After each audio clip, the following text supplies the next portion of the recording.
సంబర్ రాసుకో అని అర్చి అర్చి మన పవర్ స్టార్ పవన్ కళ్యాణ్ గిట్లా మస్తు దూపైనట్లుంది.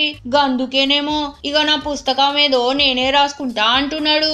గాయన పెట్టిన జనసేన పార్టీ ఏం చేస్తది అని అడిగేటోళ్ళందరికీ నేను మనం జనం అని ఓ పుస్తకం రాసే ఈ పార్టీ జనాల్లోకి ఎట్లా తీసుకుపోతాను అన్నది చెప్పే లెక్క రాస్తున్నాడంట. గప్పట్ల పవనిజంల పవన్ తీసేసి ఇజం అని ఓ పుస్తకం రాసిండు కదా, గదెవ్వరికి అర్థం కాలే అనిపించుకున్నాడు. ఇక ఇట్లయితే కాదని నేనే నా బుక్ ఇట్లా రాసుకుంటా అంటున్నాడు పవన్ సారు. గా ఈజం బుక్ ఏమో ఏ క్లాస్ సైన్ మలక్క పెద్దోళ్ళకి తప్ప పేదోళ్ళకి అస్సలు దిమాగ్ గిట్లెక్కలే. గీ బుక్ మాత్రం బీసీ సెంటర్ సైన్ మలెక్క గందరికి అర్థమయ్యే లెక్క రాస్తానన్నాడు. గీ ముచ్చటిన్నోళ్ళందరూ కాటమరాయుడు గిట్ల కలం పడితే మా సైన్ మలన్నీ ఏమైపోయే అని గుబులు పడుతున్నారంట. ఇగో చూడురి, ఈ పుస్తకం గిట్లా వచ్చే స్థాళ్ళ జనాల మీది కొదులుతా, గుబుల్ బడకుర్రి అని డంకా బజాయిస్తా చెప్తున్నాడు పవన్ సారు.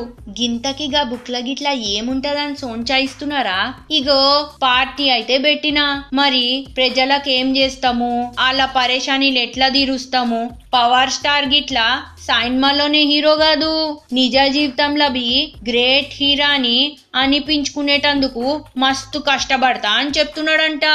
గందుకే టైటిల్ గిట్లా ముందే చెప్పి జనాల్లో గిట్లా గింతంత మాట్లాడుకునే లెక్క చేస్తున్నారు. ఆ బుక్ వచ్చినాక చూస్తే తెలుస్తది ఏం చేస్తుండో.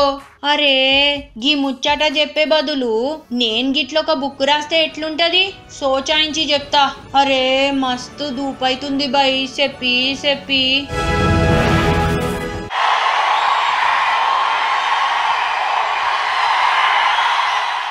మరి కేసీఆర్ పవర్ స్టార్ పవన్ కళ్యాణ్ ఇద్దరు ఒకే స్టేజ్ పైన కనిపిస్తే అరే కానీ నాకు జర్రంతా